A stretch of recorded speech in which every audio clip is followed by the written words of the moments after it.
से प्रारंभ होता है कि सांडिल्य मुनि भगवान के परपौत्र वज्रनाभ को व्रज का दर्शन करा रहे हैं। ध्यान से सुनिएगा, भगवान के परपौत्र कौन है? वज्रनाभ। भगवान की लीला पूरी करने के बाद में वज्रनाभ भगवान की 16,100 पटरानियों को द्वारिका से लेकर के वृंदावन आ गए। लेकिन वृंदावन आकर के वज्रनाभ ने देखा कि यहां तो कोई भी नहीं है। सब ब्रजवासी भी ठाकुर जी के साथ ही विलीन हो गए विरह भाव में। वृंदावन में कुछ नहीं है, केवल जंगल है, गिरिराज जी हैं और श्री यमुना जी, और कुछ नहीं था। एक व्यक्ति नहीं था ब्रज वृंदावन में जब वज्रनाभ गए। कृष्ण वियोग में सब ब्रजवासी अंतर्ध्यान हो गए, विलीन। और या फिर ऐसा कहो कि ठाकुर जी लीला पूरी करके गोलोक धाम गए, सब ब्रजवासियों को संगे ही ले गए, कोई नहीं है ब्रज में। उस समय वज्रनाभ आए हैं तो वज्रनाभ बड़ी चिंता में आ जाते हैं कि मैं क्या करूं। और यहां पे माताओं की स्थिति ऐसी, कृष्ण विरह में सब रोती रहती हैं क्योंकि ठाकुर जी चले गए लीला पूरी करके। 8 पटरानियां तो भगवान के साथ चली गई, 16,100 राजकुमारियां जो भगवान की पत्नी थी वो वज्रनाभ के साथ वृंदावन आ गई। तो वज्रनाभ सोचने लगे अब मैं क्या करूं। तब वज्रनाभ ने सबसे पहले इंद्रप्रस्थ में पांडवों के वंशधर परीक्षित को पत्र लिखा कि हे परीक्षित जी, मैं भगवान का वंशधर हूं, कृष्ण का वंशधर हूं, मैं व्रज में हूं, आपकी प्रतीक्षा कर रहा हूं, जल्दी आइए। तो फिर इंद्रप्रस्थ दिल्ली से परीक्षित जी आए और उनसे उन्होंने कहा कि व्रज को मैं कैसे, यहाँ तो कोई भी नहीं है, यहाँ मैं कैसे रहूं और इसका मैं पुनरुत्थान कैसे करूं। मेरे पूर्वज यहाँ श्री कृष्ण रहे हैं, उनकी लीला स्थली आदियों का मैं कैसे दर्शन करूं। तब परीक्षित जी बोले भैया ये तो हमको भी नहीं पता, लेकिन एक व्यक्ति हैं जो भगवान के समय के अभी तक विराजमान है पृथ्वी पर। कौन? बोले भगवान के कुल पुरोहित सांडिल्य मुनि, उनको बुलाओ। सांडिल्य मुनि कहाँ है? बोले चित्रकूट में। तब चित्रकूट में सांडिल्य मुनि को पत्र भेजा गया कि आप वृंदावन आओ। तब वृंदावन आए सांडिल्य मुनि, वृंदावन आए हैं। शृणुतं दत्त चित्तो में रहस्यं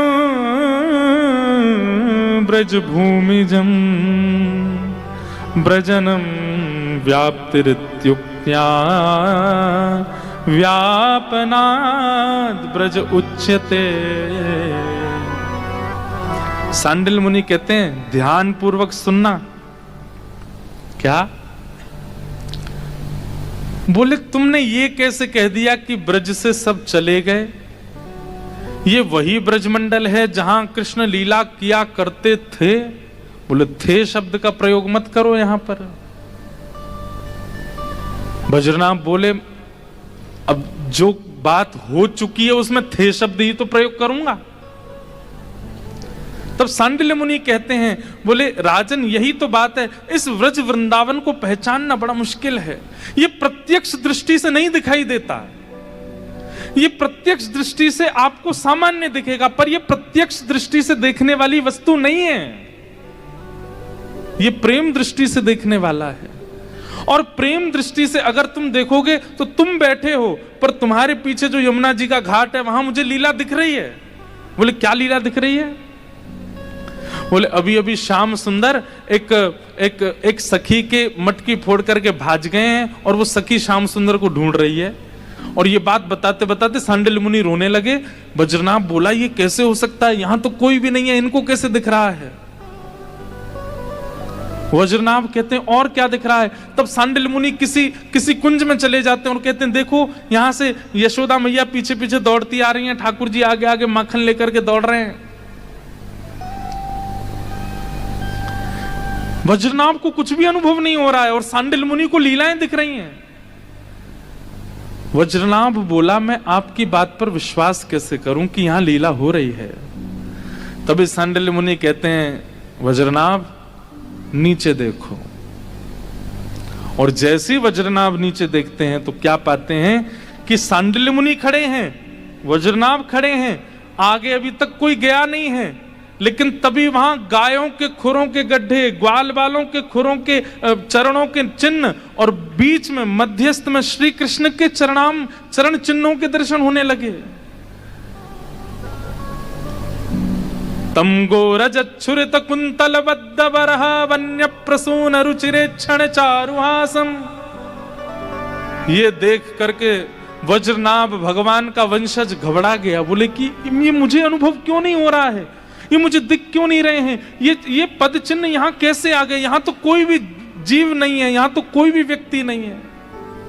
तब सांडिल्य मुनि कहते हैं, इस व्रज को प्रत्यक्ष दृष्टि से नहीं देखा जा सकता, इसके लिए तो प्रेम दृष्टि चाहिए। और वो प्रेम दृष्टि मेरे अंदर कैसे प्रकट होगी? सांडिल्य मुनि कह रहे हैं, आत्मा रामश्चात् कामः प्रेमातैरनुभूयते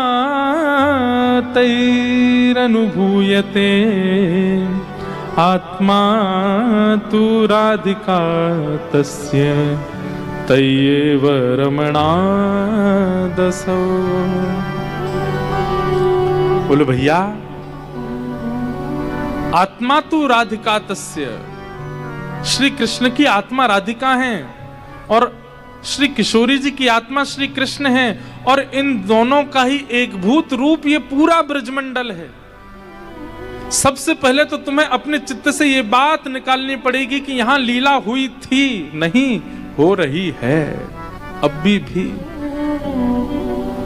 भगवान की दो प्रकार की लीला होती हैं, थोड़ी देर सुनो फिर हम विश्राम देते हैं। कौन कौन सी? एक प्रकट लीला और एक अप्रकट लीला। प्रकट लीला कौन सी थी? जो तुम अभी देख करके आए हो, जो द्वारिका में विश्राम हो चुकी है। भगवान श्री कृष्ण ने 150 वर्ष पहले मथुरा में जन्म लिया, वृंदावन में आकर के लीलाएं प्रारंभ की, मथुरा जाके कंस को मार दिया, फिर उसके बाद द्वारिका बसाई, महाभारत युद्ध करा करके लीला करके चले गए और तुमको व्रज वृंदावन भेज दिया। ये प्रकट लीला थी। पर अप्रकट लीला वो कब से चल रही है कोई नहीं जानता, वो निरंतर चल रही है, वो हमेशा चल रही है और हमेशा होती रहती है।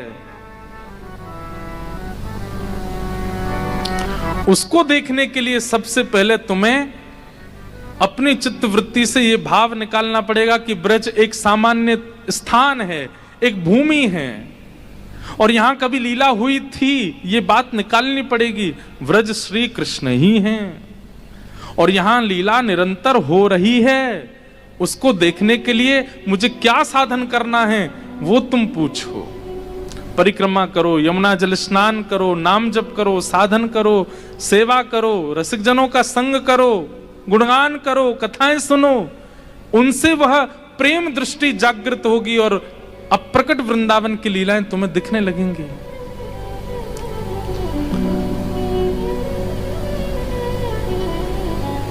वज्रनाभ कहते हैं, मुझे और कोई लीला जो आपको दिख रही हो कृपा करके मुझे दिखाओ। और तब एक सूरदास जी का एक सुंदर भाव है भगवान की अप्रकट लीला का, जो कि ऐसा भाव करते हैं कि सांडिल्य मुनि दर्शन कर रहे हैं भैरवी।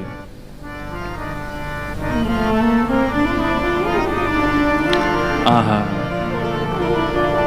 सांडिल्य मुनि ले गए हैं वज्रनाभ को यमुना जी के तट पर और कह रहे हैं, रही है, बोले श्री जी मान करके बैठ गई हैं और ठाकुर जी मना रहे हैं। बोले किस बात से मान करके बैठ गई हैं? बोले श्री जी जिद कर रही हैं कि लाला मैं तुम्हारी वंशी बजाऊंगी, ये जो तुम पूरे दिन वंशी बजाते रहो, या को मोह दो या को मैं धारण करूंगी और मैं या को नाद करूंगी। आहा,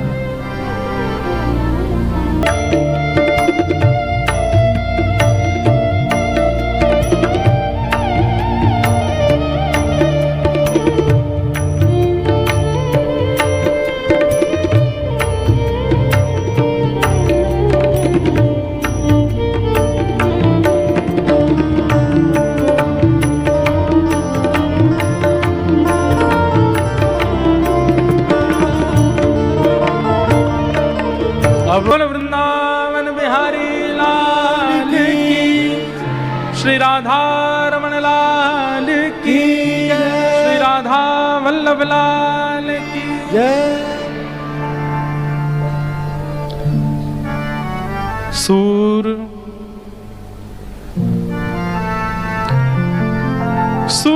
श्याम तुम